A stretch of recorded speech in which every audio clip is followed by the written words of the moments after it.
What is up, listeners?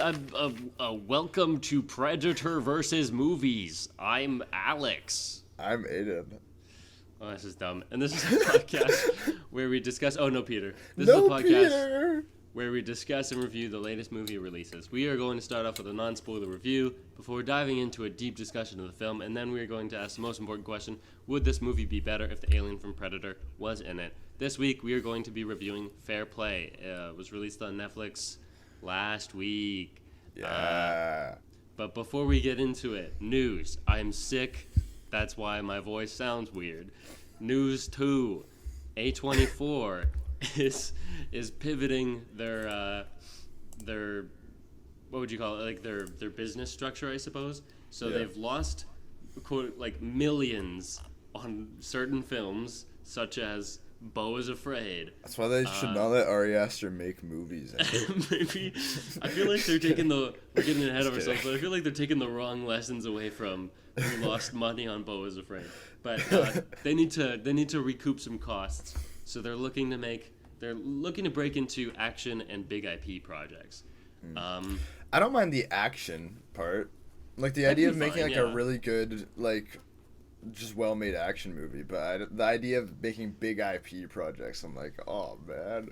Especially, I'm not on Twitter as much as I used to be, even a few months ago. But, just every time I hear news about, the new Star Wars thing, we're going to do Star Wars, but it's this, or, how they're making IP out of it. Just scrolling through the news feed we use to, find what news we're going to talk about. I saw Guillermo del Toro talking about a script he had done, and, this was in the past, but, he had made a script about the rise and fall of Jabba the Hutt.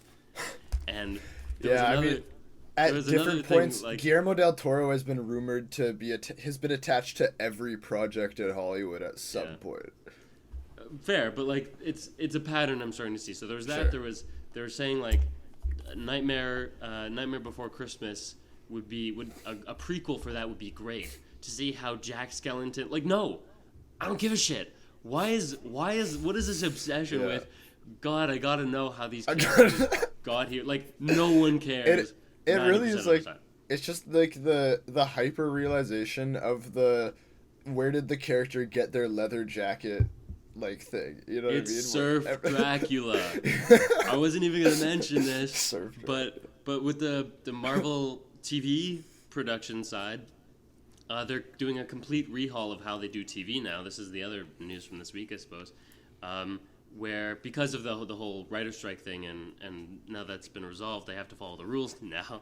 So they're gonna have showrunners. They're gonna have they're gonna make pilots. They're gonna have writers' rooms. Seasons. They're gonna have writers' rooms, and they're gonna the thing about pilots is they're gonna make a pilot and have a script for the whole before they film it. It's not gonna be this fix it in post attitude, because several times they've come across series that just do not work. Secret Invasion. I didn't even bother seeing that one. I did not see that one, but I think it's safe to assume it didn't work. I don't think either of us had to see it to know that. Yeah, and then Daredevil also, interestingly, there's news been released recently that they had filmed maybe all of it, and it was so bad. I don't know if they filmed all of it, but they'd filmed a good lot. chunk. Yeah, so that they had more or less constructed enough episodes such that they just canned it. They're gonna start over because it is so bad. And with the Surf Dracula thing, the tweet that I'm referring to just says that in the 60s or the 70s, if there was a thing called Surf Dracula, a show, every week you would see Surf Dracula surfing and fighting crime and doing shenanigans, being Surf Dracula. Yeah. And now the modern version of that is he's a Dracula, and you got to show how he got his surfboard, and he doesn't use it until the last episode, the last 5 minutes. Yeah. That was Daredevil season 1 of Netflix, so it's pervasive. Right, but Daredevil season 1 of Netflix, the difference is good. In fact, it's very good. Yes. And so I don't mind if you have a really strong serialized story that you want to tell, and it happens to be an origin story, I don't necessarily mind that. What I don't like is this, I'm split on this Surf Dracula tweet, on Surf Dracula discourse, what am I saying?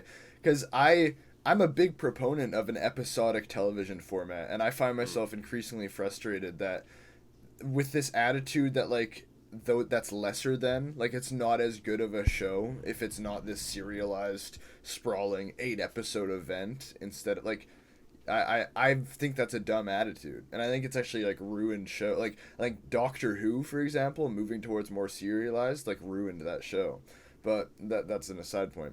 But then I'm also yeah then I'm split on the other side though, where it's like at the same time I don't mind a show like taking its time and building as Yeah. long as like I think for me like the problem is just like have a good idea and not just try to force something to either ride a trend and just pump content out.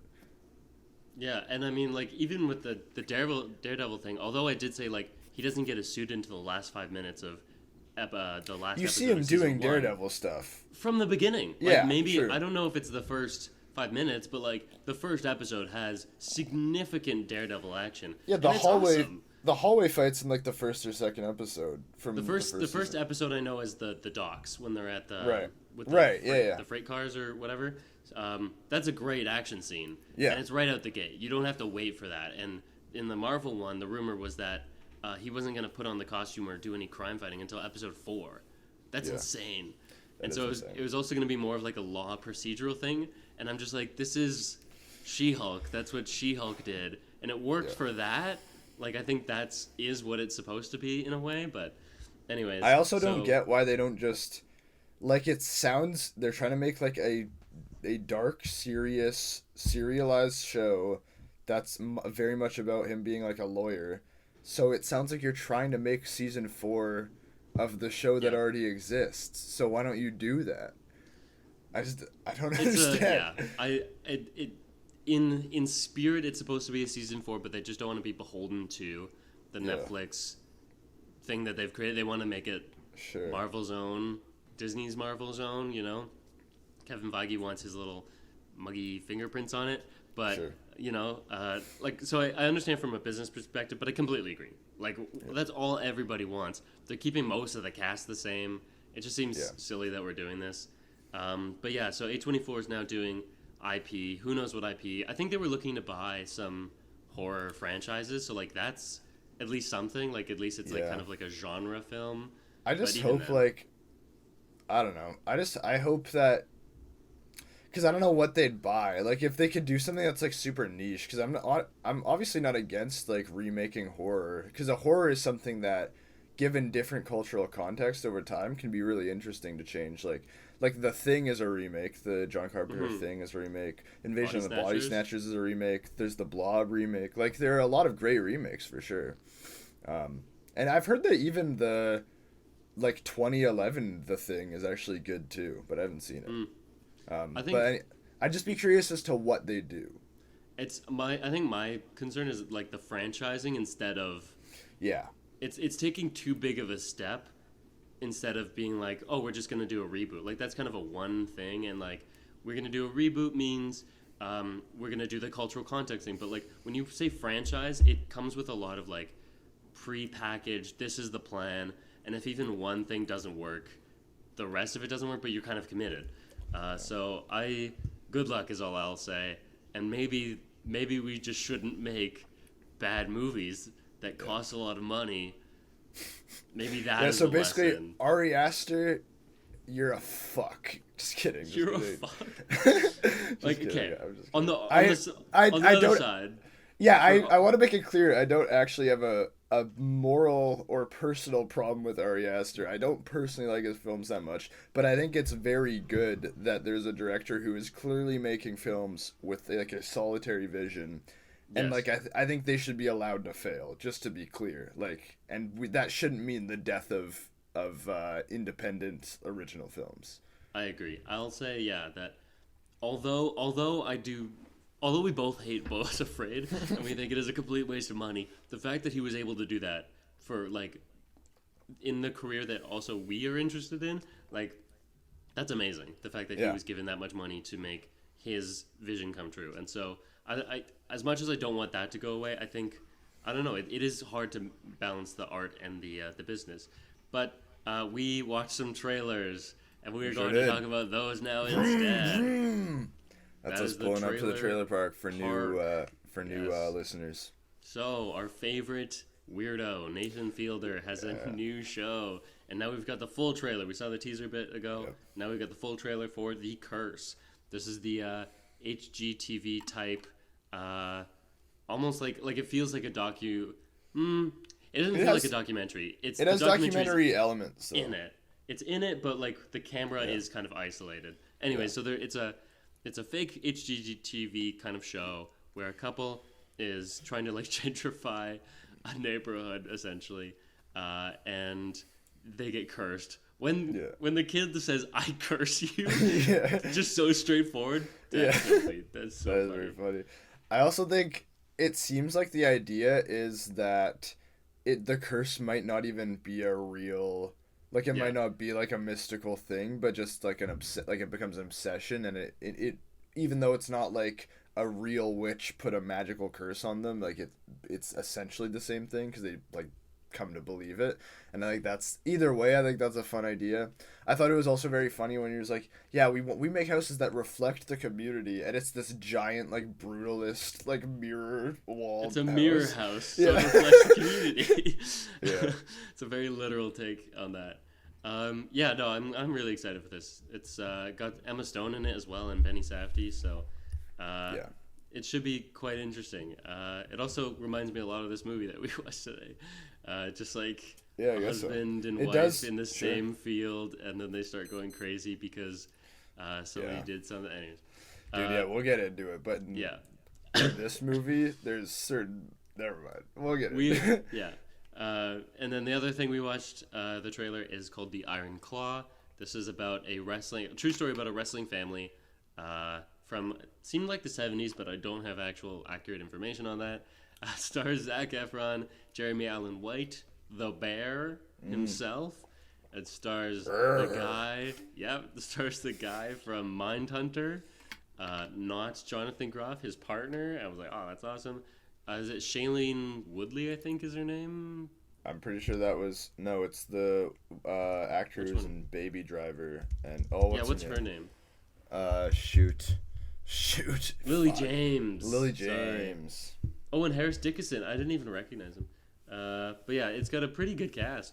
And this is released by none other than A24, who's been mentioned a lot in this episode already. But I think this looks fun. I think this will be a fun movie. I think it looks fun. I don't think it looks great, though. Yep. I'm not that excited for it.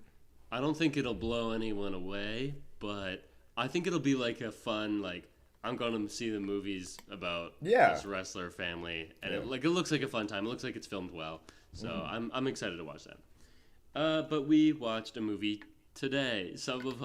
Both of us, yesterday.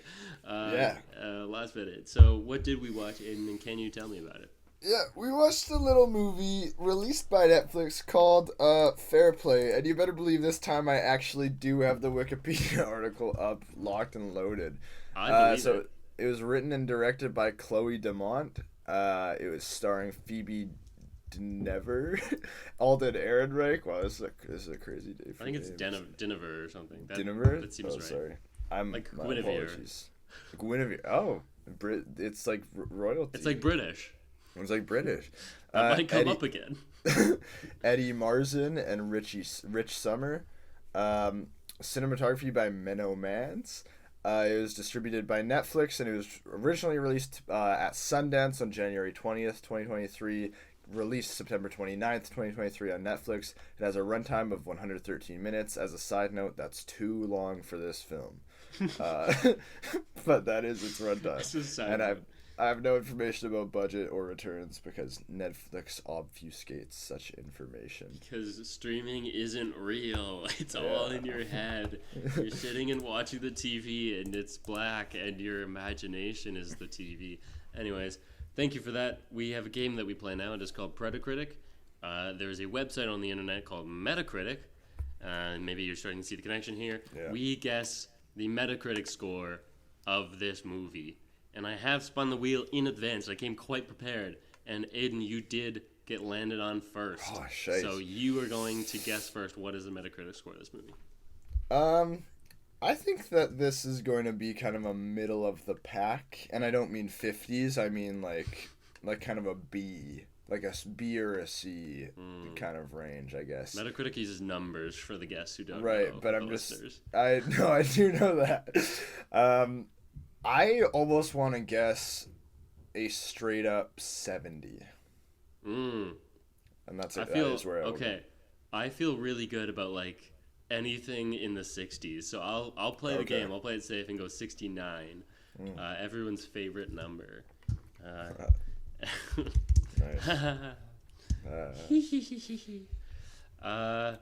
Well, I guess I was a little bit lower on it than other people. It did in fact get a 74. Yeah, I had a feeling people might like it. I'm a little surprised by that, but sure. I'm a little surprised by it too. I just think, well, to be fair, I mean, we'll get into it. This movie has clear strengths, to be clear. But, like, whatever. Clear strengths to be clear. You actually can pop off, though, because as the winner, can. Sure. You get to tell us your non-spoiler review first. Yeah, I can talk about this movie. Okay, that's the reason we're here. Yeah. So this movie, I think, in some ways makes some very good cultural critiques revolving around sexism, and particularly the link between like private life and public life. I think that there are actually some interesting points made there. I think it talks about how it almost treats gender like an office to be held, and I think that it starts to examine that a little bit, and I think that gets interesting but doesn't go all the way. And I would say that that's a broad critique of this movie I have, where in the beginning I felt like it was going to analyze these things a little bit better, these kind of social structures and whatnot, and I don't think it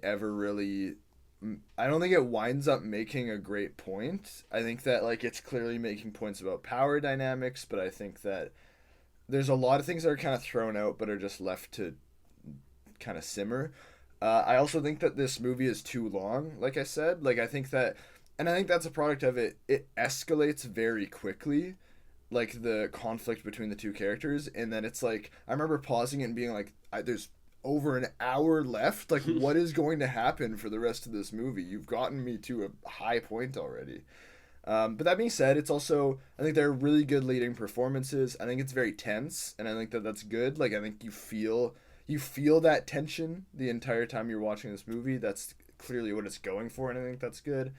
But then I also think like there's too much of just something big happens, and then we see a character just like staring in space, and it just like that happens so many times, and there's so many times where I was like, okay, I've seen this shot before. Like I've seen this. I also think it kind of goes off the rails towards the end. Like there's some things that I think are good that are interesting that happen towards the end, but I think that overall it kind of loses sight of itself.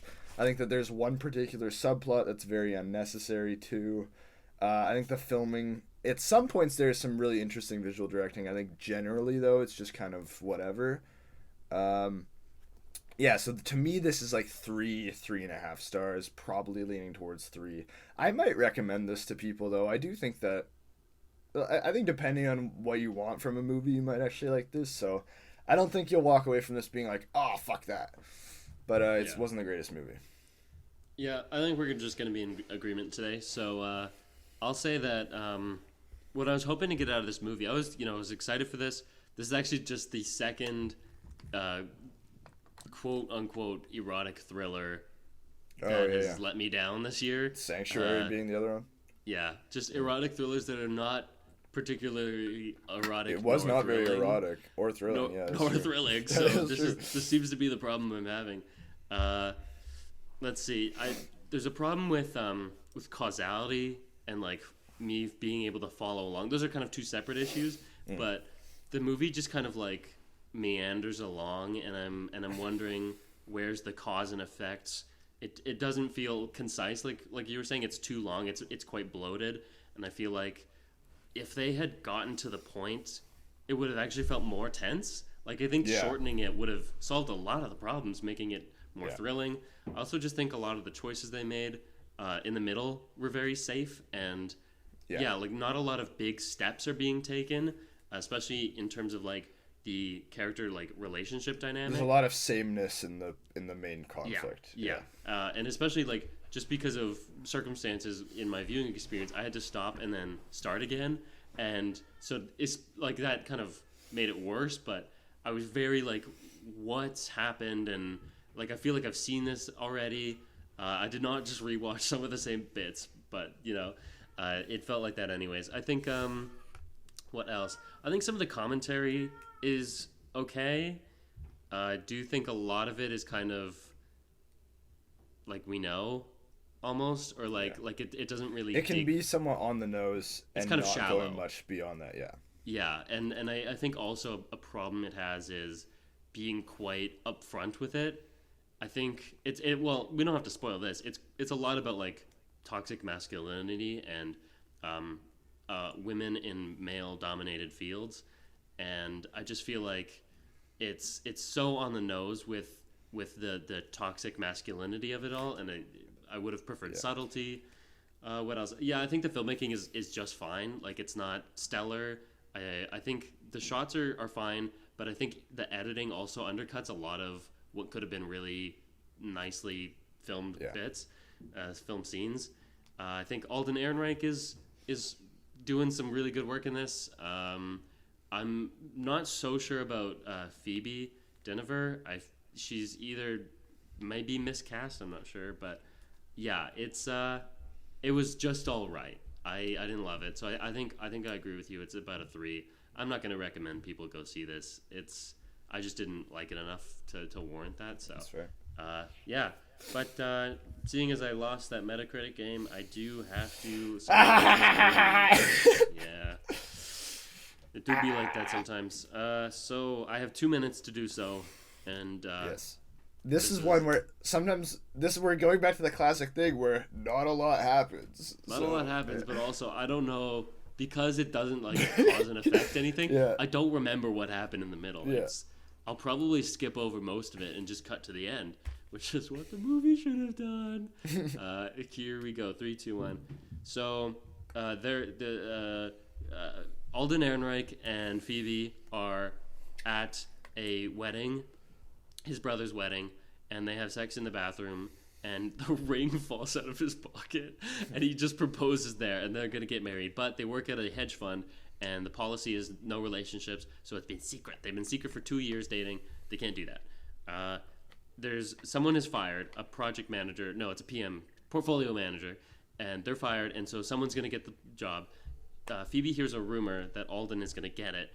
That turns out to be false, but they both believe it, and she's happy for him. She gets a call in the middle of the night by their boss. He offers her the job, and he's like, "Oh, I'm so happy for you," and obviously he's so mad. He starts going into like a self-help guru kind of guy who's like, "Assert yourself." They do a bunch of business in the middle, business, and he screws up sometimes, and she makes some successes. She starts going like into the men kind of group. She gets like sort of accepted, but they're not really. But she like goes to a strip club to be like, yeah, I'm one of the boys, and I do drugs and pills. And he gets mad that she's drinking. She keeps trying to have sex with him, but he says no, and then they don't. And then there's an engagement party that her mom's gonna throw, and like she's being very forceful about it. They go to the engagement party. I think there's some other stuff. He starts drinking, Alden Ehrenreich, and he tries to beg for the job. He doesn't get it. Then he starts drinking. Then he gets fired because he does a huge outburst in the conference room, embarrassing Phoebe. Then he goes to the engagement party, and then she goes to the engagement party, even though it's obvious they're going to break up. And there's a whole thing. She smacks a bottle across his face. He does rape her. Quite unfortunate. And then he is at her apartment. He's moving out. He's quite, like, casual about it. And she's like, no, fuck you. And she, like, stabs him and makes him beg for mercy. And then she drops a knife. The end. True. She does drop that knife. She does drop that knife. I'd say it's more of a slash than a stab. That's Fair. the one thing. Yes. That's the one thing I'd say. It's a light graze. Yeah. More of a paper cut, really. Right. Yeah. So our discussion starts with what was your favorite part? My favorite part. I do have one. If I you have like, I have a little okay, moment right off the bat. Actually, I'm trying to remember go for it. exactly. It was a moment of visual direction that. Oh, okay. Actually, there. This is kind of. It's kind of a broad visual direction thing that just happens a couple times. So like, there are a few times where they do this really slow push in or zoom, and it's like the character. Specifically thinking of one where I think it's when Phoebe's on the phone, like trying to call Alden. I don't remember what the context was though, because too much of this movie's the same. But like she's kind of walking in and out of frame, and it's this idea of like the camera is pushing like regardless of what she does, and it's Mm, this idea of like there's this ominous feeling that's approaching that she can't control, that is whether or not, no matter where she goes, it's always seeming to come back, and I think that's interesting. And then there's a few other visual things that I like. This is a little on the nose too, but I like that the movie starts out and they're very like intimate with each other. They're very like they seem to go well together, and they seem to have like a very kind of like like intimate relationship. I don't know why I'm looking mm-hmm. for another word.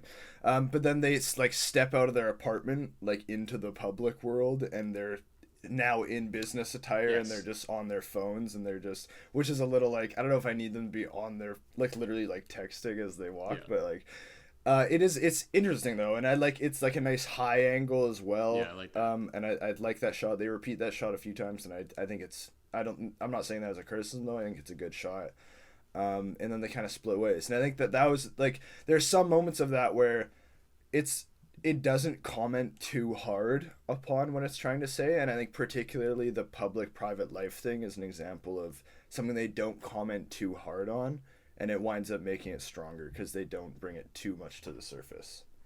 Yeah, no, I really liked that. I think that was still during the time when I was like, this movie might be fine, Yeah. and I did like Yeah, the I high think angles. the first 20 minutes of this or so of this movie, I was like, okay, There was sure. some bits I will say, Yeah. like I was like, that's weird. Yeah. First of all, she like I'm not gonna be here saying like I'm a professor or like super knowledgeable on this matter, but like, how did she not know that she was on her period? That's kind of like a weird, like maybe Sure. not. And then also the ring was loose in his pocket. Yeah, that is, Like yeah. two things in the same scene. I was Yeah. like, what is going on? Uh, like if one happened, I'd forgive it, but like Sure. two kind of like unexplained things is weird. I'll say one of my favorite parts. I don't think I would have said this until I rewatched the beginning just to refresh myself. Just certain scenes. And there's the scene where the guy is fired. The first guy's fired. That opens up the position for either Alden or Phoebe, and it's done while everyone is in the conference room watching like an HR PowerPoint, and I thought that was just like kind of like stupid. The first I was like, oh whatever. It's like I get what you're doing. It's like fine, but then rewatching it, I did get a bit of a laugh out of it. Like it's what's the word? Non like royalty free 80s kind of synthy like da na na na do do do do do, and what it's saying is also matching what is going on, which I thought was kind of funny. But Yeah. also like it's matching, but also very understated. So he's like, "Fuck you, fuck, fuck, fuck, fuck, fuck." The guy in the office. Meanwhile, the thing is like, Bob works for Kevin. Bob is mad at Kevin. And like it's just like it's saying it, but it's so under exaggerated. The comparison is very funny to me. Speaking of dialogue, this movie has lots of it, It does have and lots of dialogue. I'll say it's very like, business, business, business, stocks, Yeah. stocks, stocks, stocks, stocks, and I was like, this There was is some. made up. I didn't write it down, but I had the thought. I was like, man, if I just knew more about this job, then I would be critiquing this dialogue more. But the Yeah. movie did get me. The movie wins because I don't know very much about the job, so I can't say whether or not that's accurate. But I think the issue is it seems like the scriptwriter also did not know a lot about this It job. does seem like That's that, a yeah. problem. It seems I like they're just trying too hard to like say all the right things and yes, remind you that they're analysts and that yeah, they're doing the stock market. That's what's going yeah. on here. They're like, Sonic was down 15%, but last quarter, Yeah, but I shorted it last quarter, and my revenue was 40 million on the returns, and blah, blah, blah. Yeah. They talk about shorting like 5 times in the movie. Yeah. And like a part of me wonders, like, is it just because of like the GameStop thing, like his shorting, like just because, like, I don't know, that's maybe dumb, but whatever. We should have watched Dumb Money. We should not have. We should not have. No, I think we should have. The other thing I'll say about the script is it's very scripty.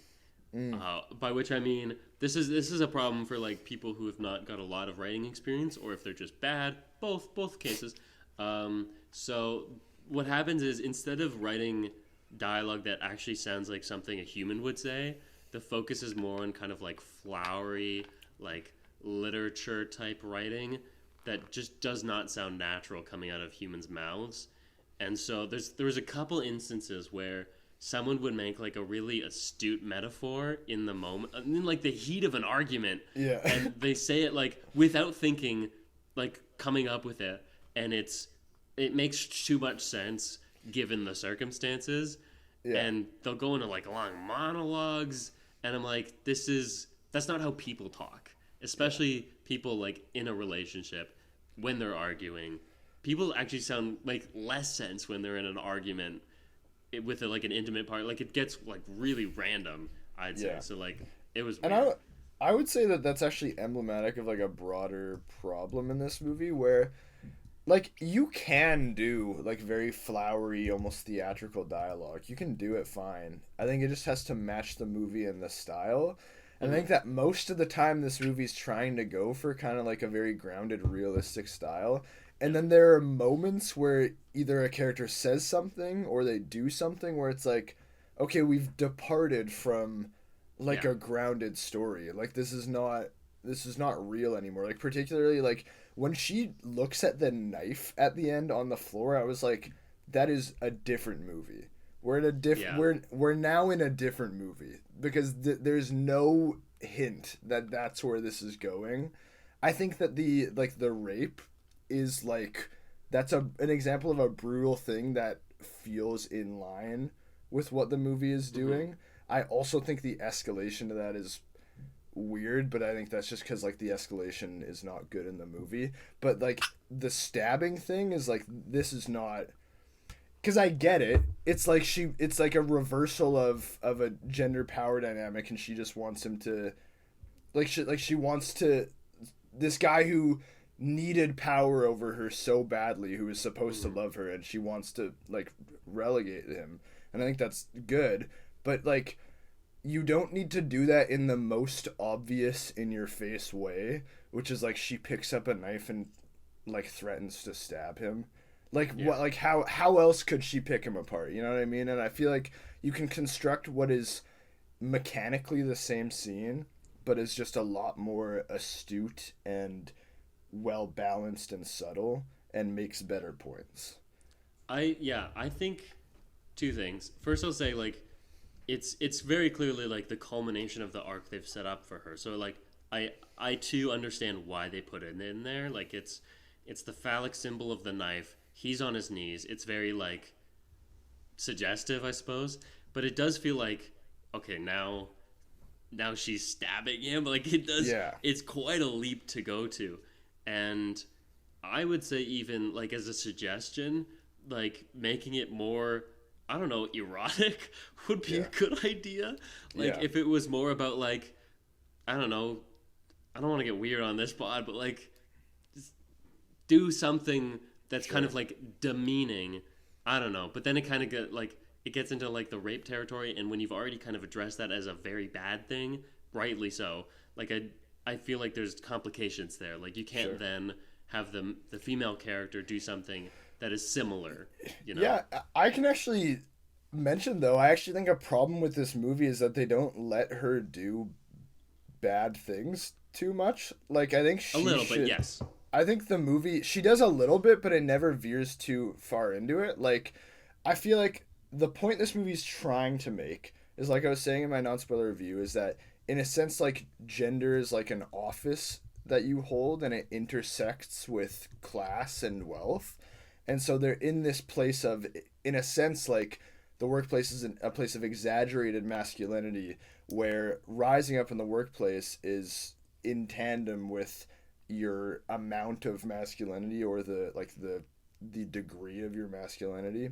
And so I think like the movie in some places is trying to understand or trying to examine how, when she takes up that office, how these ideas of like dominance and like a hyper focus on competence and power, like how those could affect her, and how maybe, like, I'm not saying she needs to just get there and act exactly like all the men. I actually think it would be more interesting if there's some difference in here, if but I think that she doesn't do enough of like really bad things. I think there's some times where she does do a bad thing, but it just kind of veers off of it. Like, you know, like she does come home and she's like being like pretty like sexually aggressive to her boyfriend. Like, and I say like that's good, just in that that's like an interesting examination, or there's potential there for an interesting examination. Mm-hmm. But I don't think they ever take that to a point beyond like, again, like the most obvious thing you might think of it. Like what other details, how might this manifest itself? And I just think like if the movie was a little more brave, I think that it would let her do bad things more. I agree. I think it's kind of the classic problem of having a flawed protagonist but also wanting to have a likable protagonist, and it's very hard to do both. And so it's when she is being sexually aggressive, that's like getting into like rape territory, but they do pull back, and it's I don't know if that's right for the script, in the script sense. Like, it's tough. I don't know what you want from that, but like, I don't know. I'm not saying I recommend that she assaults him. Right? Like, it's like, but like, I just think that there are other ways.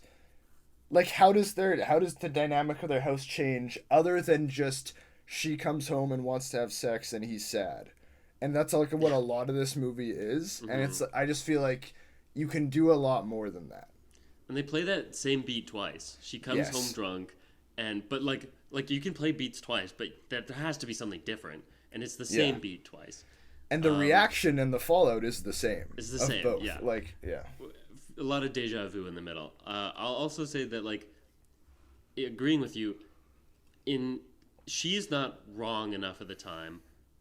Also, he's not right. He's not right, yeah. Ever. He is clearly other than the very beginning, when you get a hint that there might be something good in there, he's just a pouty, jealous bastard who has, like, not an ounce of decency for, like, the entire movie. It's like, this is a way more interesting movie.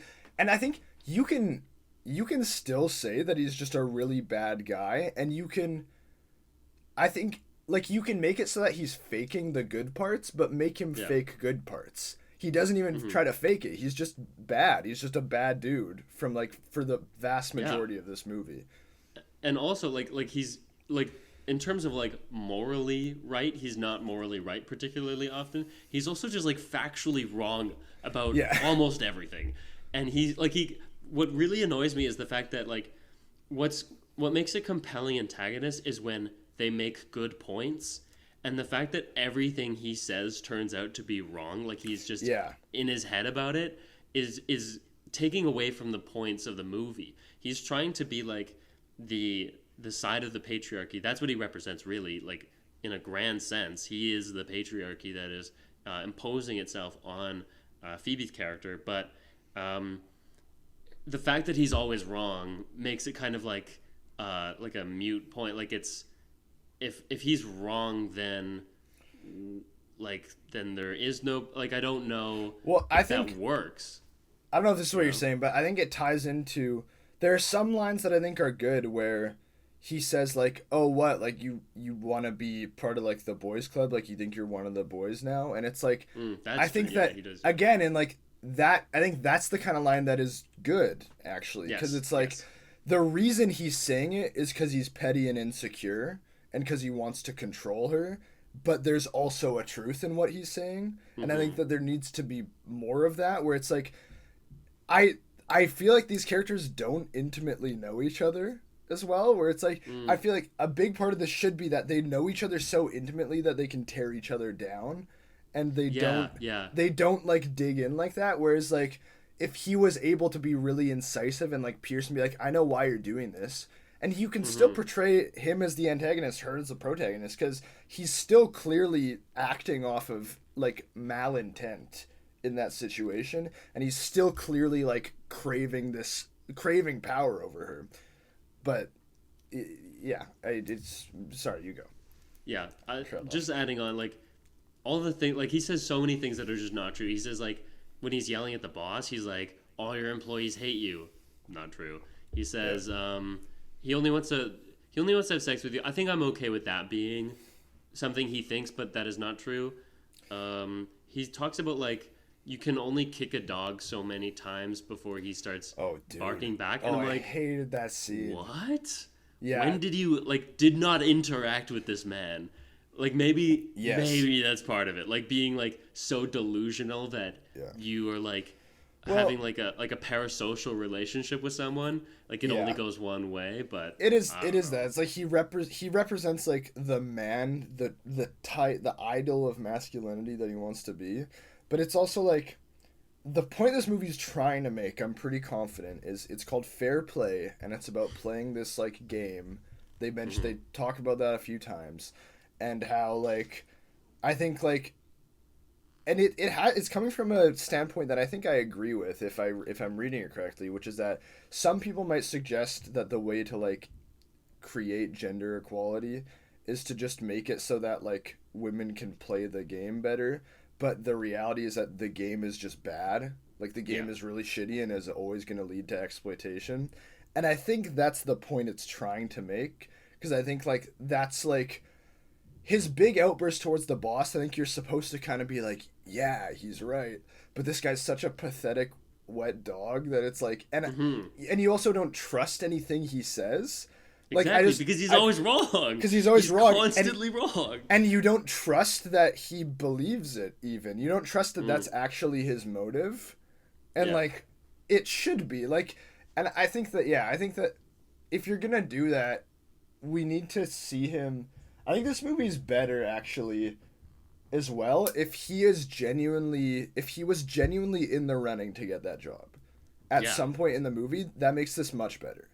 Because, like, then he interacts with that boss more. Yeah. Yeah. Like, I think, big issue, like, I don't think he ever makes a real, like, good sale. Like, I can't remember. He makes 2 failures, and maybe that's it in the movie. And I'm like, so there's he's reference to him doing well in the past. What, in the past? Yeah. He's really bad at his job, and you were expecting me he was going to get the job. Like, so that's weird. I also think... the boss is a really bland character. Yes. Like, you think, like, as much as, like, Alden Ehrenreich is representing the patriarchy, the boss should be, like, even more so as, like, someone who is in charge of both of them, and how, like, leadership positions and hierarchy, like, how it changes it and how you feel dominated by the hierarchy. But, like, he's almost just, like, a regular dude. I don't think he's good. He says mean, bad things, but, like, he's almost sympathetic sometimes because he's acting incredibly rationally the entire time. Yeah. Yeah, I mean, like, there are definitely moments where it's starting to make a point of, like, if masculinity is based on power, then he has more of it, and he, in this sense, within this game, is more masculine. And I think that, like when he calls her a bitch... It's like, right. like she holds this office, but, like, gender is a tool that can be used to denigrate her and bring her away from it and remind her that her position is perhaps more precarious because of her gender. And so, like, I think that, and then there's the very on the nose thing at the end where he's like, accountability doesn't matter. Yeah. It's like, yeah. What? Because what that leads me to believe is that this guy's on Twitter. Like, because that's the only reason I think he'd say that is because he sees tweets about, like, accountability and stuff like that. And it's like, no, he wouldn't be. He just straight up wouldn't give a shit. I don't think he wouldn't be tapped into it at all. He wouldn't care. Yeah, that's one of those like mustache twirling evil villains of the patriarchy. Yeah. It's like, accountability? Who's that? Yeah. Don't care, you know?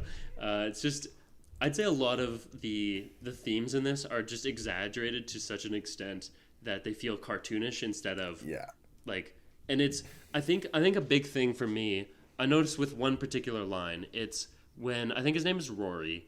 It's very like, it's kind of minor in the beginning, but when we're first in the office, he's talking to the guy who's about to get fired, and we're seeing it's a reaction shot of Phoebe in the foreground, and they're talking in the background, just boys talking boy stuff, and he's like, yeah, what is about the blonde? And he's like, I can't tell if I'm attracted to her or repulsed by her. Who cares? It's one night. Yeah. Like that's almost how they're talking. That's and it's also so another like down your throat, yes, like toxic masculinity, that it feels cartoonish. It feels like a caricature, and I think that sort of thing, like, it might even happen. But it's the fact that instead of being subtle, and I think it needs to be more like window dressing, like sure, that sort of like toxic masculinity needs to be more like played off like as normal instead of like the camera treats it like, wow, isn't that such a crazy thing he's saying right now? It's also like, yeah, I have a few things to say about that as well. It's also like that's not the only way that toxic masculinity manifests itself in just like guys being talking sexist in a sexist way. Like that's not, and like again, so the other thing I have to say is that beat happens 3 or 4 other times in the movie where she is sitting somewhere and it's her in the foreground and guys in the background and they're just talking like cartoon characters. And then the other thing I have to say is that her character doesn't make sense because she should be used to that. And that sounds bad to say, but it's like that should not be surprising to her if she's like worked her way up in this world. I think her character should already actually have some of those traits.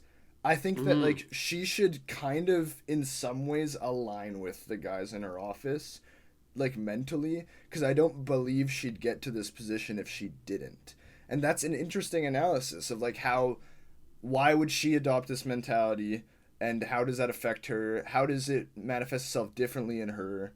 Like, again, I'm not saying I want her to be like, oh yeah, these blondes. Like, I just be like, she feels like she isn't within that world. Yeah. I'd also say like in the sense that the dialogue is very superficial, just like I feel like the movie's idea of what the idea of like toxic masculinity, the patriarchy, it's all very superficial. Like the idea of her going on a journey of becoming more masculine to be more accepted is going to a strip club. Like it all feels extremely like 2010 of like post recession. Maybe it's still the same, but like this feels like a movie from a decade ago. It does. And also she doesn't do anything there. We get like a hint, like she just like drinks and throws some money at a stripper. And she's like, come here, again, pretty lady. if she did something bad, like I don't know, if she cheated, like, and I don't know, I think that's at that point in the movie that would have been a dumb thing to happen because it would have been like, well, we'll get into it, but the way the plot escalates is silly, but like, it's silly, or I think it also could have played out in such a way where it's like we see exactly what she did do at the strip club and it wasn't anything crazy, but the way the coworkers talk about it drives Alden insane, and we sort of get that beat, but we didn't see what she did, so it's like for all we know she did do something, like they're just like, oh, she's a freak, and it's like, well, we don't the scene just cut, so we actually don't know what happened here. Like, yeah, I almost like that beat only because the idea that she's trying so hard to be accepted, and I felt in like watching that previous scene, the strip club scene, that it came off as very forced, and that's the point, is like she's putting on like this air of masculinity, and you can see right through it. And I really like that the coworkers like just see right through it. They are with the audience in that, and they're just like, man, they're like, she's weird. She's like, she's a freak. She's like spending all that money. Like even we don't do that. Like she's clearly trying. Oh no, I don't think that's what they meant by it though. I don't think they meant freak in that sense. I think they meant like, oh, she's a freak. They did say she was like, she spent $6,000. So like, maybe not quite all the way on that side of the spectrum. I saw it as like a congratulatory sort of thing though, that they.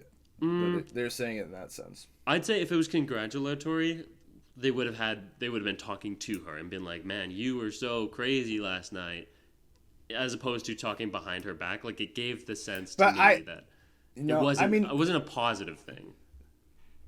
I didn't see it that way, but I just agree to disagree, I guess. But I mean, I have another thing to say about the strip club beat, which is that I have a point here that says characters are either one thing or the other, and they're never two things at the same time. Yeah. And so an example of that is when she first hears this very horrible story of like a hazing ritual at a frat club, in which in the story a new freshman member of the hockey team of this university accidentally has sex with his sister. And she first hears this in the strip club and is rightfully repulsed while all of her male coworkers are laughing. Then she comes home and unabashedly, without a hint of who she was just one scene ago, repeats the story to her boyfriend as if it's very funny.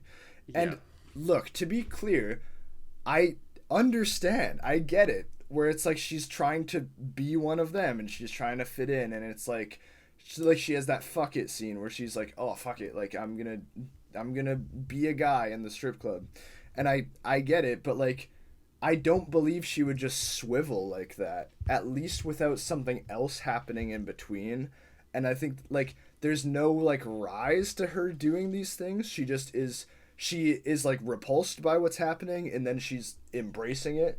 I think the same thing is true about him, where it's like he's just a pouty asshole who doesn't care about her. And then there's like one scene where where it's like, okay, he does have like some sort of genuine feeling towards her, and then not, like there's no hint of it for the rest of the movie. Yeah, the way she like completely changes her views on that story is really like, it just takes you out of it, of like it feels it shows the artifice of it almost, where it takes you out. It's like it's so unrealistic that you cannot believe that.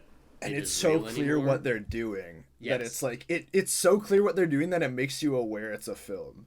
Yeah, like and I'd say that happens a lot in this movie. Yeah. And then in regards to Alden Ehrenreich's character, his arc has potential to be interesting, except they just make him impotent and like a flaccid, useless character who's completely pathetic, and also like a lot of the times just like completely sidelined. It is more Phoebe's movie than it is Alden Ehrenreich's. I thought it was like a co-lead situation, but I'm now quite clearly like it's from one character's perspective, which is fine. You can play it that way. I just think that he just, when he's there, he just needs to do something. Yeah, like he just goes into his man cave and starts watching those videos and starts watching like the Jordan Peterson, Mark Cuban hybrid, whatever it is. Like I looked up his name. It's Patrick Fischler from Mulholland Drive and like a lot of things. He's the guy who has the scary dream of the dirty person. It's that guy. He's the guy who is in the self-help YouTube videos. And I was like, oh, he's gonna show up later because he's super famous. Nope. And it's gonna be a dream.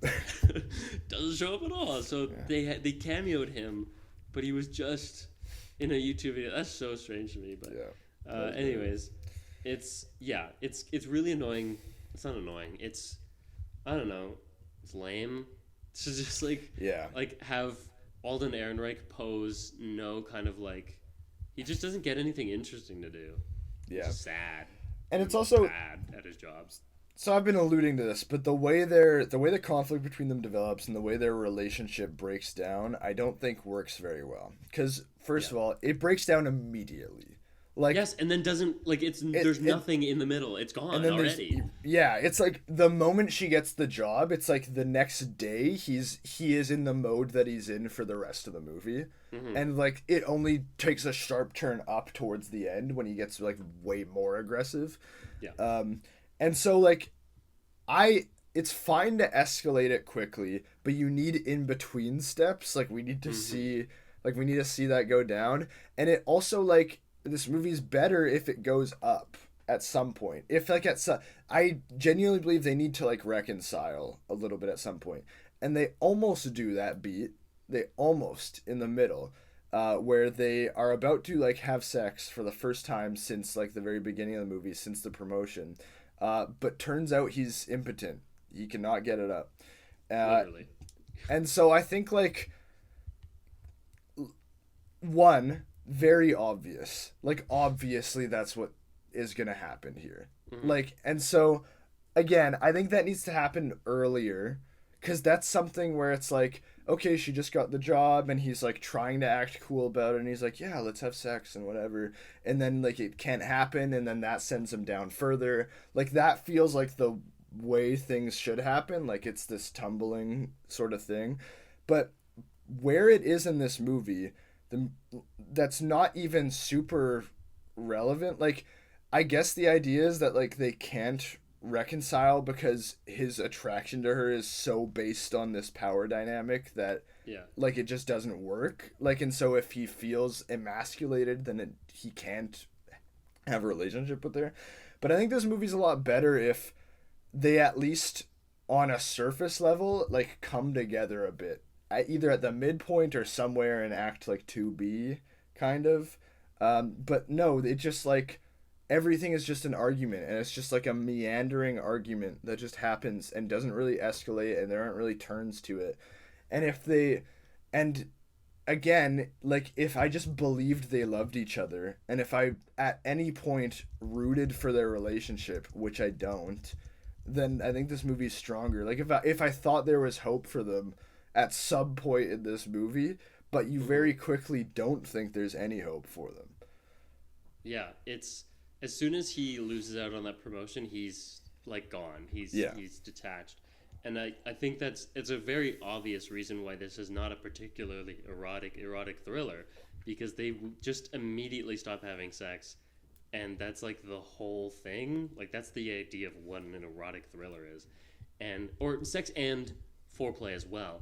And I feel like there's so much missed opportunity because he's just not in the mood anymore, and I feel like, especially like with this whole talk of like the sexless nature of movies now, like I feel like this, while being on the surface, on the label, a sexy movie, is still kind of in the same way, like it's very sterile. Treating sex scenes as like I basically wrote like the sex foreplay is supposed to advance the plot.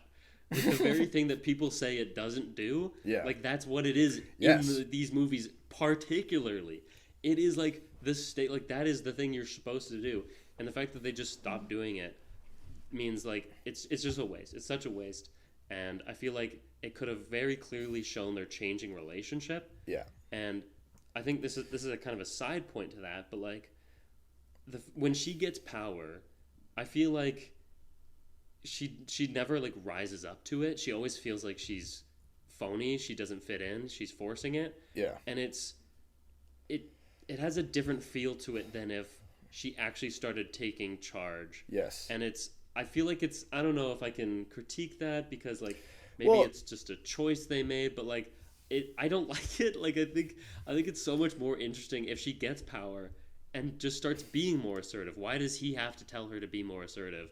Why is it the Surf Dracula thing where she has to learn to be assertive the whole time and is only assertive at the very end of the movie? Like, it's maybe also the lesson is being assertive is bad, so you can be assertive early and then realize it wasn't a good thing. Right. But, okay, it's also, like... Oh, shit, what was I going to say? No. Okay, it also reads as inaccurate. Because, like, real, like, women CEOs, like... act by and large like the men who are CEOs. And like in fact there are actually comprehensive studies, like they literally adopt the same like vocabulary and vernacular and they speak in the same code. Like the office you hold like has a dramatic like impact. Like gender is like office. Right. Yeah. Like it has like a dramatic effect on the way you present yourself, on the way you behave, and there are like countless studies on this. And she just like, but she feels like somewhat feeble for the entire movie. And I just, again, it's like the point I made earlier, like, I don't believe she'd even be in the position we start with her with if this is if this is her mentality towards things. And it's crazy because this is basically like word for word the exact same problem Sanctuary has. It's Sanctuary is Margaret Qualley is like a dominatrix, and in that one, the other guy, Christopher Abbott, has the like the high CEO power, and like, anyways, in that movie, never do I believe that Margaret Qualley could possibly be a dominatrix or like a powerful manipulator of powerful men.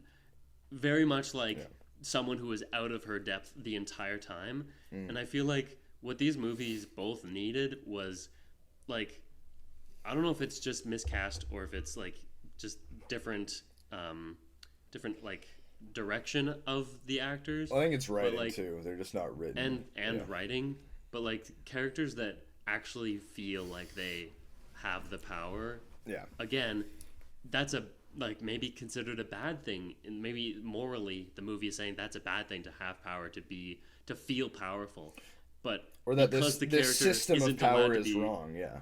Yes, and because the character's not allowed to be wrong, they can't do the bad thing. Yeah. And it just makes for a not interesting movie. Yeah. I was gonna go on to something, but I don't remember where that was going.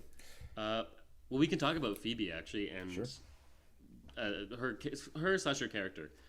We said to each other, and I watched this with Maddie, and we said that this character is like, or this actor is distractingly British. Yeah. Like, possibly the most British looking person. And I think, is it British proper? I don't want to say she's British if she's not, like if she's like Irish. I'll just check. She is an English actress, so yes. So she's from Bridgerton. I haven't seen Bridgerton, but that's where everyone knows her from. Yeah. And it's a combination of things. She looks British. She has like I described her as having the what's the actor's name? The other one. Keira Knightley. Who's the? Yes, thank you. Yeah. The Keira Knightley jaw, the tight forward jaw, and then her accent is just not there. It's bleeding through. It's slipping. So some things don't sound. They sound a little British, but then also it's very funny to put her up against Alden Ehrenreich, who has a very distinct accent. Yeah. Like I think his is like kind of more like southern, like subtle, like country maybe. I don't know. But I think that the other thing is that like when you hear her mom talk, who has this like thick Long Island accent, and she talks like the closest American she gets is like a Valley Girl kind of thing. Like she'll be like bag. Like she'll talk like that and like say things like that.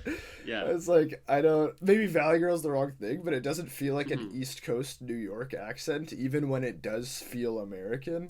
And like the thing is, if she gave me just a consistent California accent, I would have been like, okay, that's fine. Yeah. Like even though you're not from California, that's fine for me. But like the fact that it's just kind of not an accent, like it just doesn't happen. So the fact is they chose the generalized American accent, which is the problem that most British actors do.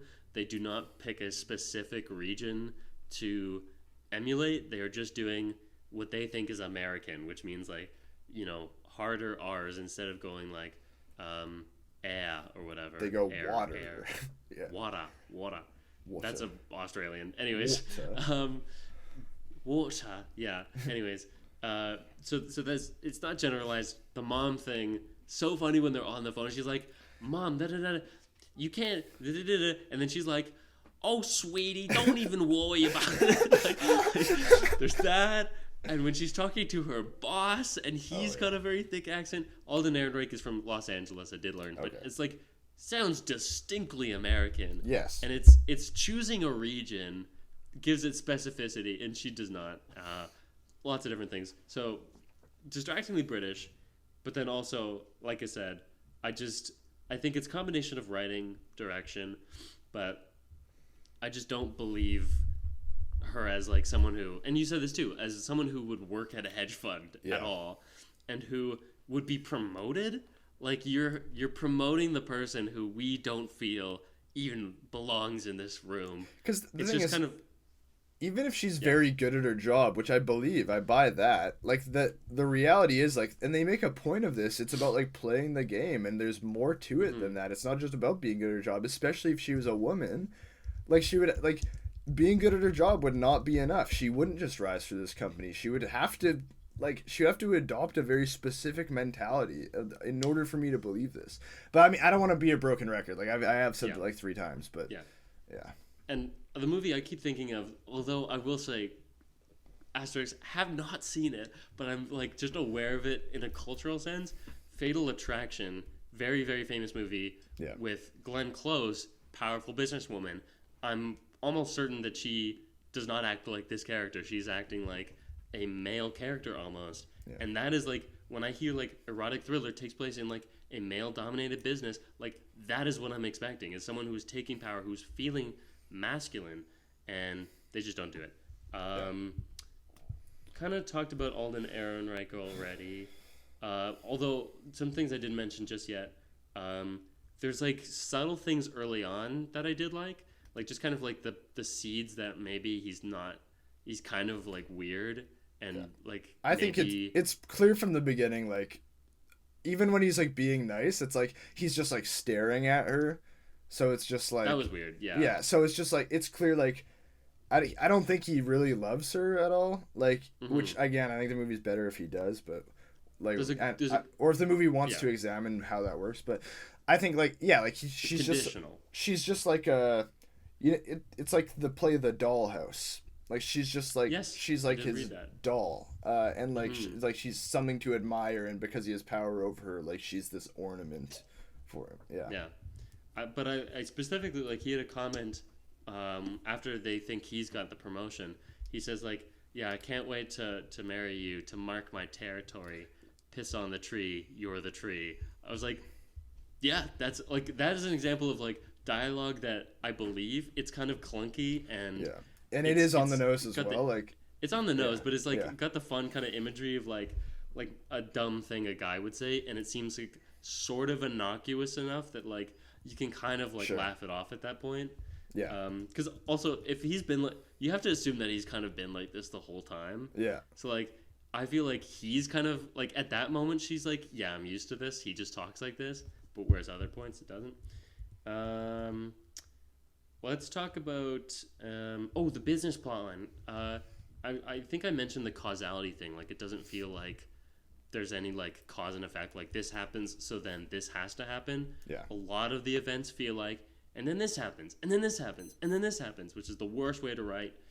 And specifically with the business, it is so apparent that is just like a conglomeration of like, and now we are at work, and the writer literally at one point wrote, something is happening.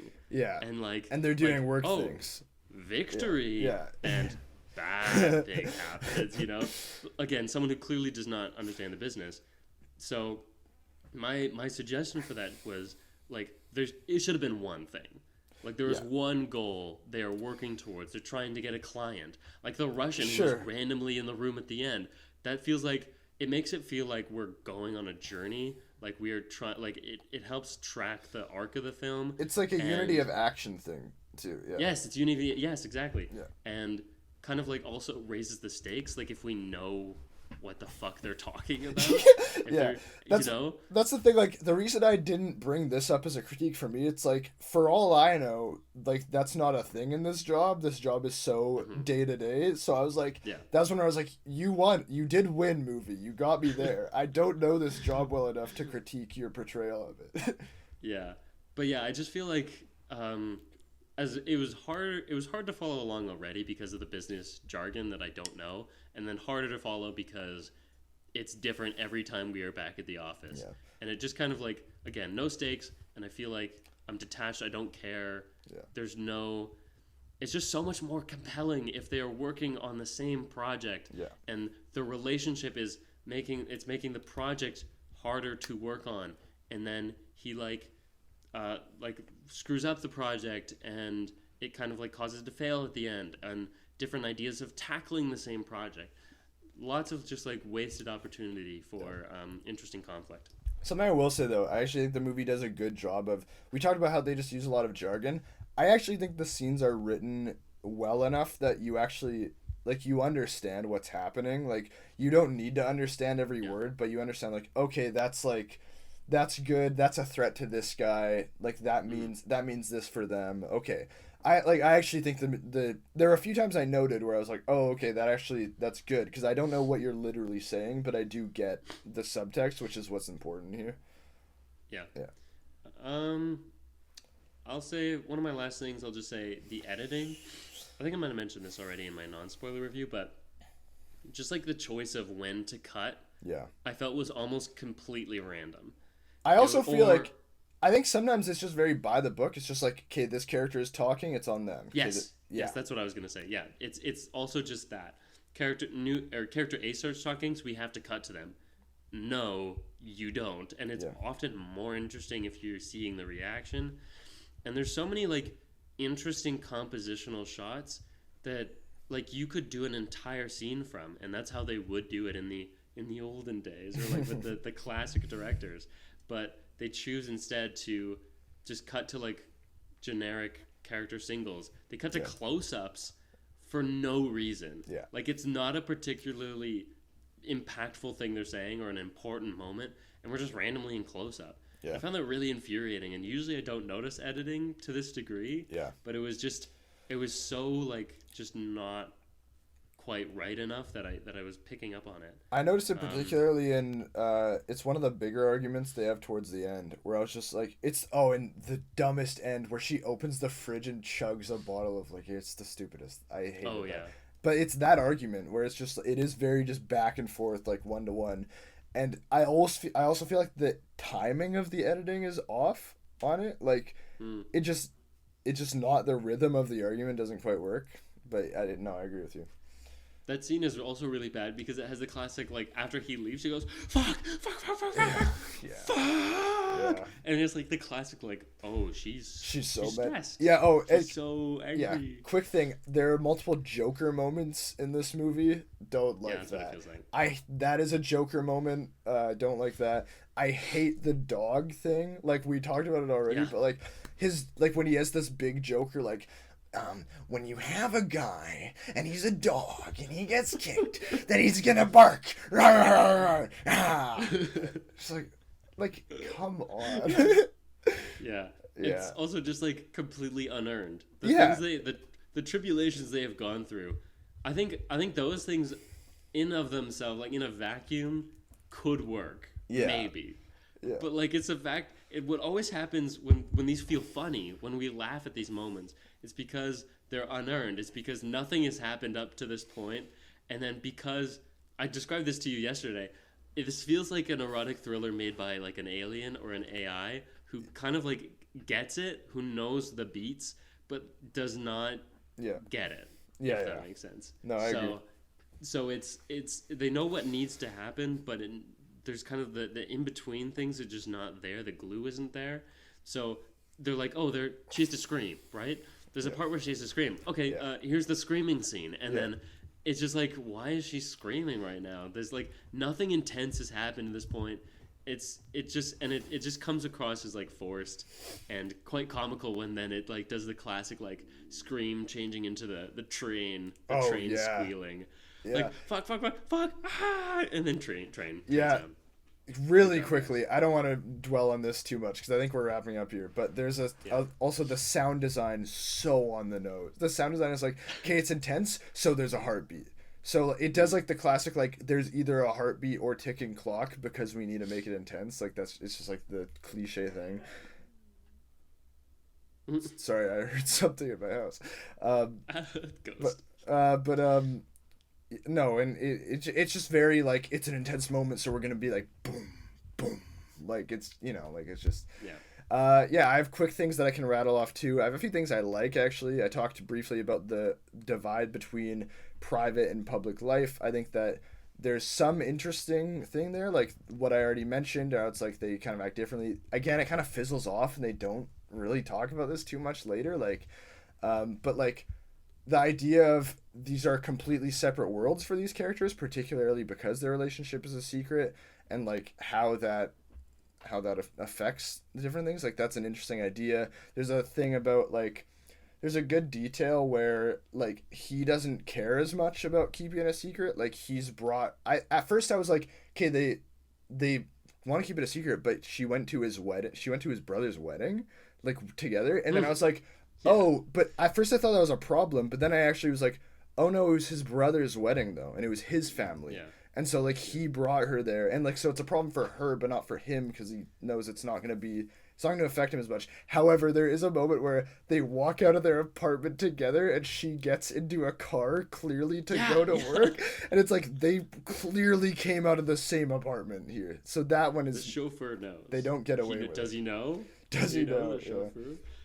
Also, weird detail, but like there's a whole thing about him not telling his family about the engagement. And it's a little counter in like against that point that it is his brother's wedding that he brings her to. Well, so they know about her, but he doesn't. And I guess it's like the difference between like the commitment levels, but it's also, to be fair, I actually think that's fine too, because it depends on like when it happens. Like he brings her around when he has power over her, and like when their relationship is asymmetrical, slanted towards him. Like, and that's when he feels fine with it. But the moment he feels like emasculated and disempowered, then that's when it's like, this is nothing. The relationship is not a point of pride for him anymore. And so I thought that was fine. Yeah. I'll say one thing for me is what I thought would happen and didn't end up happening. Again, it's kind of talking about a point we already discussed, but like in terms of Alden's character's incompetency, this movie would have been so much more interesting if he was like the idea of like two antagonists. Yeah. Like antagonists who are like both trying to get what they want and both leveling up at the same time. I thought he was going to get promoted to something. I thought so too. That would have been so much more interesting if he gets a promotion and maybe she feels jealous of that, or like she sees that as a threat. Yeah. And like if he's like actively trying to sabotage her. And if he wasn't quite as bad at his job, like, I just, again, the thriller necessitates, like, a competent villain who you are going up against, and that just isn't here. Yeah, it's like, it should be like a cat and mouse thing, where they're also having sex, but that's not what it is. That's pretty much, that's all I gotta say. 2 cats. Well, cat and mouse would be... I don't think that works. But anyways, so then I think it's time for our classic segment. Aidan, do you want to tell me what that is? So in case you haven't noticed, the podcast is called Predator versus Movies. We've done the movie part. Now it's time to get to the Predator. We asked the question, would this movie be better if the Predator from the movie Predator was in it? Sure. I would say no, because sure. I mean, it's the classic thing of like... sure that no. Well, okay, because it's the classic thing of when we don't like the movie very much, it's yes, and when we do like it, it's no. But I also don't think, realistically, I don't know where Predator's fitting into this movie. Not at all. Yeah. How about the stocks in Predator? Yeah. Like the Predator, like who made Predator? Is it like... Predator's actually just a hyper-masculine role model is the thing. He is actually peak male form. And so he should have been motivated. She should have been buying Predator courses. Oh, I didn't even talk about that. How this is super quickly. The internet rabbit hole thing, and like how he's going to this echo chamber, like this sort of like incel adjacent thing, super unnecessary. He doesn't need an impetus to become a dick. He already is one. Like it doesn't. It's But whatever. I don't want to reopen the book. He has to be trained. Yeah. He has to be trained to it. It reminds me of Don't Worry, Darling. That was another thing that I kept thinking of. Was like another movie that is trying so hard to make good points, but doing it in a really like superficial and stupid way. Yeah. I agree. I don't. Predator doesn't really make this movie better. But sure. I mean, hey, add some thriller to it. Why not? Yeah. She cheats on him with Predator. Yeah. He cheats on her with Predator. Oh. We have another segment. Peter usually introduces it. It is called Predator's Picks. We talk about what we have seen recently. I've seen very little, and Aidan has seen a lot. I have seen a movie as part of my Sydney Lumeathon called The Verdict. I think I have 2 left now in that marathon. It's a very slow marathon. Yeah. It's a bit of a jaunt. Yeah. So this is with Paul Newman. It's another trial movie. First trial movie of Lumet's I've seen since 12 Angry Men. I'm not sure if he did other ones that I just didn't see. But let me tell you, he does those pretty good. He does them pretty good. I think 12 Angry Men is like just a masterpiece. Like, you're not gonna come up against that easily. But I think The Verdict was still quite fun. It takes a different kind of view of it. It's a down and out lawyer who feels like a failure and who has not won a court case in 3 years or something, and has also done very few court cases. And he's just a drunk, and it's nice to see like kind of like that underdog story of like someone who feels like shit and who doesn't really care, finding a cause and then like trying to be better and, you know, doing quite well for themselves. And so that was a fun, nice movie. It's quite long, but I didn't really mind it in that sense. And the cinematography is really good, as pretty often Lumet films are. So I enjoyed that one. And it's also like, it's funny because like I'll watch a Lumet film and I'm gonna just see my list and I'll be like, wow, that was really good, and it'll be like my 7th favorite. Yeah. You know, so like Yeah. The Verdict is at number 6. Damn. And I was like, yeah, it was really good. And because there's like 5 other ones that are really, really good, you know? I also saw the first episode of Loki. I've not seen the second one yet. I thought you had freed yourself. I thought you had freed yourself from the shackles. What do you mean? I freed myself in the sense that I don't feel the need to watch everything. Sure. I'm picking and choosing now. I haven't seen Secret Invasion. Sure. I haven't seen Ahsoka. So like I'm free of the shackles. Sure. I'm not shackled to them. But you're willingly but going back to the well. I can come and visit. Yeah. So like, because I liked Loki season 1. I don't think it was perfect, but I enjoyed it. I enjoyed the character. And watching this one, I'm definitely like, I don't know, I think I'm feeling the lack of shackles of just, and watching it by myself, not with like people who are like, oh, this is awesome. I was just kind of like, oh, I don't know, this is not awesome. Yeah. Classic. Ki Kwan is in this doing another multiverse thing, so he's getting like typecasted, I guess, in a really niche genre. Yeah. But like he's fun. I like him. I don't know where this is all going, but I don't know. I like the characters, and I don't know. The whole Jonathan Majors thing has screwed this all up. and also like what is kind of like the underlying fear I have for this series is that the showrunner from the original, from the first season, did not come on for the next one. I mean, showrunner, loose term, not what they were doing, right. But like there was like the closest to main visionary is different.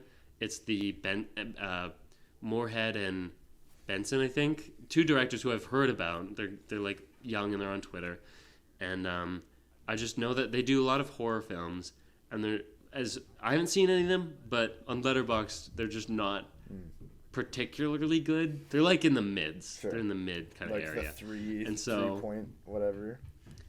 Yeah, and they have a very distinct style of like, actually maybe you should check these guys out. I'll see if I can like. Yeah, sounds like one was about like a cult kind of thing. If only. Oh yeah, Aaron Moorhead and Justin Benson. So there's a movie called The Endless. I think that one was about the cult. Oh, they did the one called Synchronic. That was the one with who plays Falcon?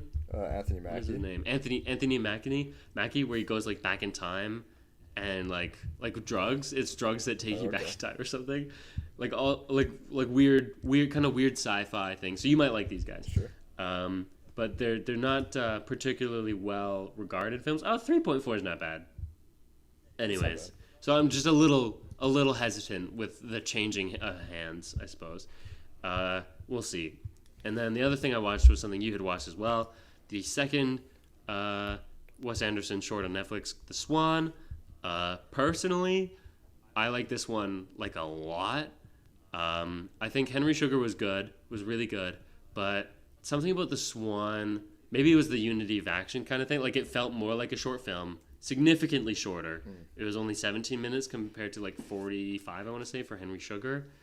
I also just liked the how, I don't know who the actor is, but how the actor does basically the entire thing in a 2-camera narration, and he's playing an older version of the young character, and he's doing voices.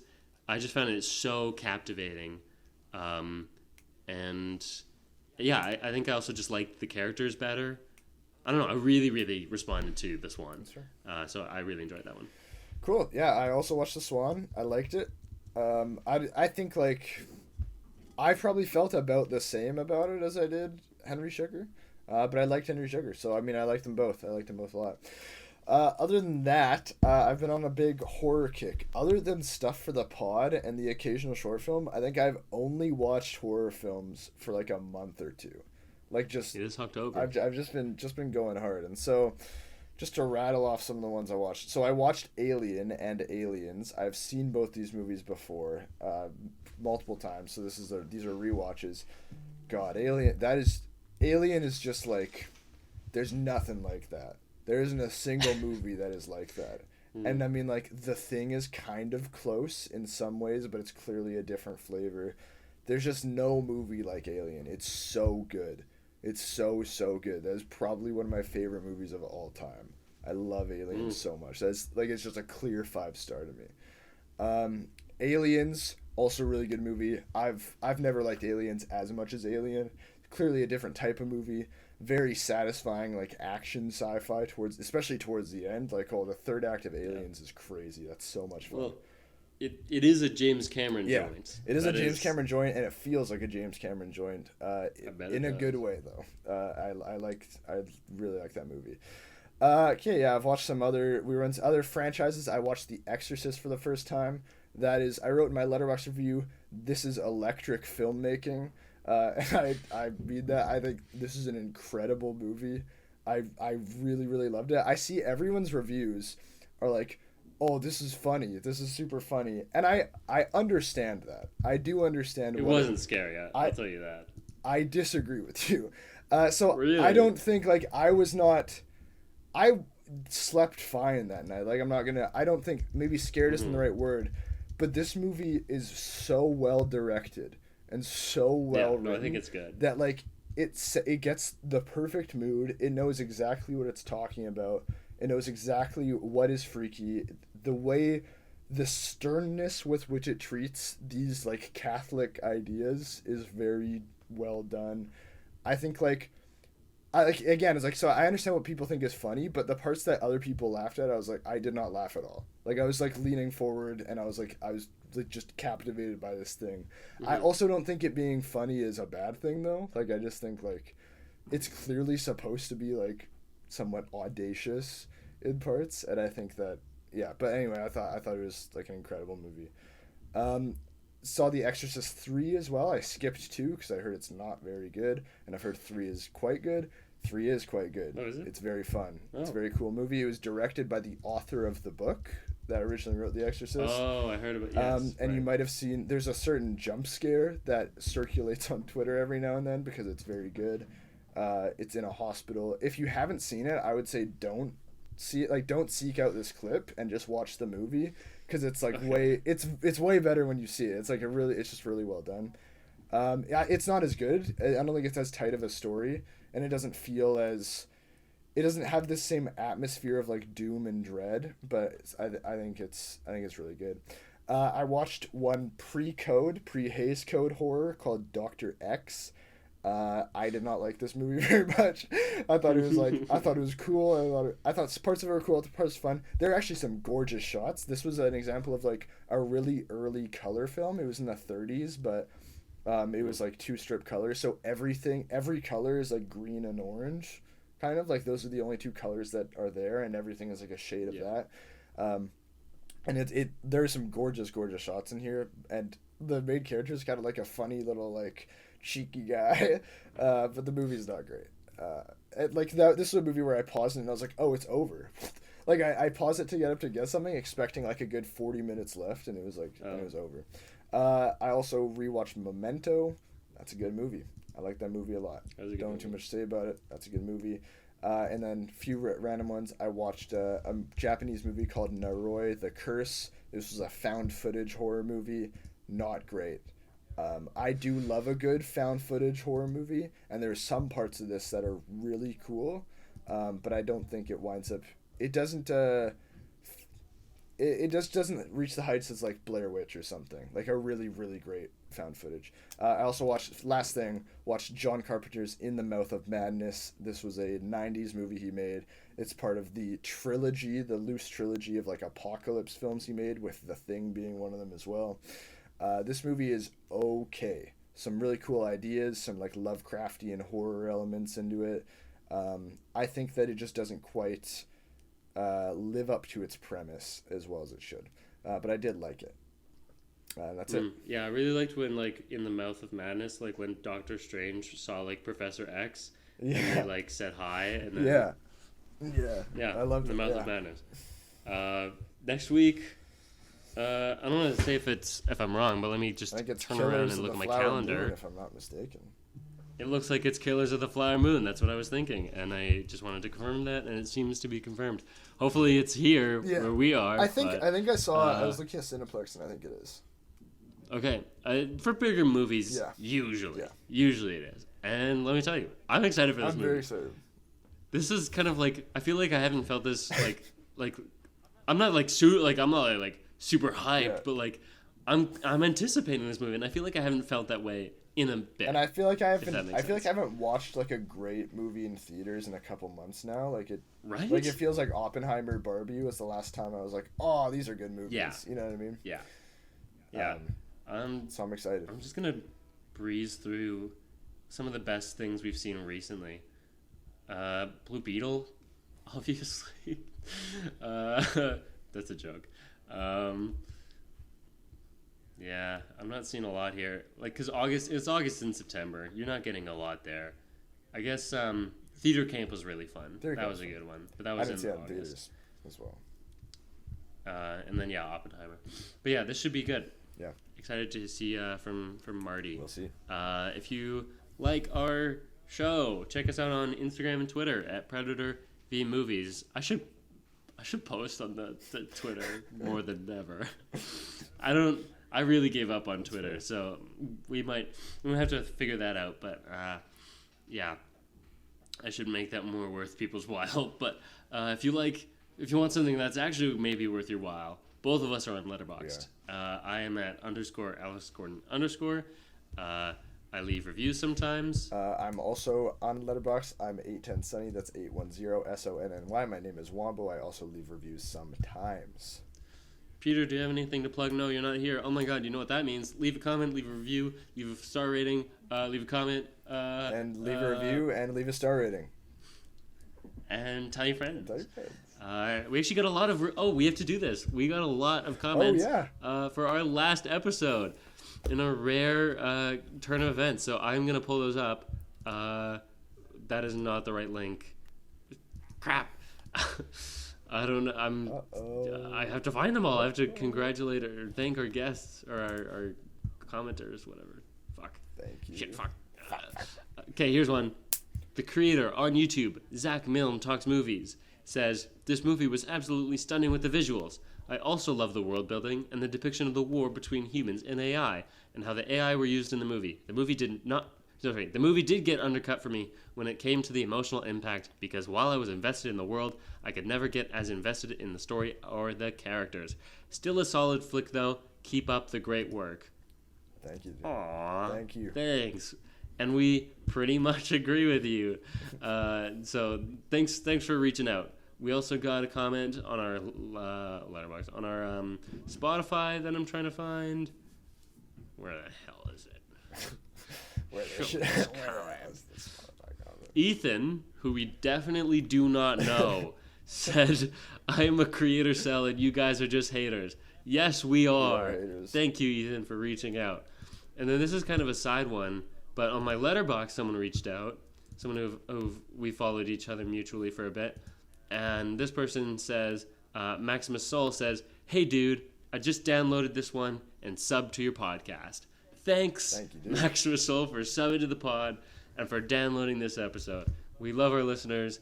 thank you for reaching out. It lets us know we should keep doing this and not just give up. It was actually weird to like hear their comments because I was like, oh man, people listen to this. Like I really do feel like we're just talking to a void every week, or specifically to my brother every week. There's also an element of us talking to each other, but that's kind of a side thing. That's who cares.